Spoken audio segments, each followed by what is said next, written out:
Okay, so this is my home pool bar that I built a few years ago. So this is my house.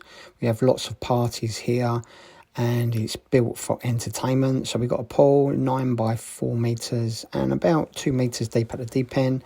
There's the pool bar on the right and we can sit there, swim up pool bar. So you can sit there on that seat there, the bench, which is about waist deep in the water. And you can pass your drinks through the hatch. So I'll give you a tour in the bar now. So we've got a few bar stools at the front there. And at the end of this video, I'm going to show you in full swing with a big group of people here enjoying it. So it's all made out of wood inside and out, lined and insulated.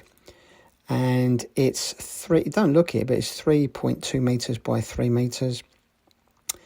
So it all lights up at night. I've got lots of lights in there that are solar powered from on the roof. So I've got my glass racks up there on the left, and we've got a bar here. Got some small fridge down there. The bar got some cupboard doors to go on underneath here. Yeah, serving hatch. Got a sink and my bottle washer there. This is one of my features that I really love. I bought this ages ago before I bought the bar. The glass cleaner there.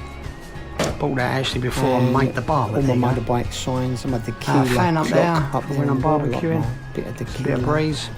And then over on the right we've got a barbecue grill. I'll show you that in full swing a little bit later on in the video. That opens up. It's a gas grill that opens up. A grill there as well. Big paella on there for 30 people. Made out of heavy duty optics. Steel. Gas bottles underneath. Gas bottle underneath there. Fridge there. And my drinks fridge. Love that bar fridge.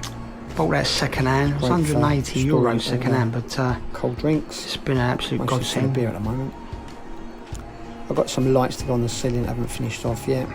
My bottle opener there. Taking a hammer in this week. The bar. Need to stock up a bit. That one. Get the idea. And yeah, there's some great parties here. This hatch closes up at night when the weather's great. Sit here and serve drinks out through there. Is in full swing most weekends. We sit there and pass the drinks through the hatch. So we had a bit of a party on Friday night with a load of friends around. Yeah, need a bit more greenery in the garden, but I'm getting there. Got my lime tree there for my margaritas. 3 or 4 bar stools out the front there. I've got to make them. I've made all the bar stools myself. So now this is just one weekend with a few people around. In a minute I'll show you when it's full of people, big party. So this is friends that we have around most weekends. As you can see, the girls like to sit in the pool, a few drinks. Now this is a party we had here this summer with 30 people. My wife's family all came down to visit for the day. And for us. The guy there is he's got a bar in Madrid. He's making the paella, as you can see, and paella for 30 people. And people enjoying the pool and the pool bar there. And a few drinks. And you can see us here eating. There's 30 people for lunch that day. All the kids. There's some more kids over on the table on the right in a minute. You can't see, I don't think. Remember to leave a comment and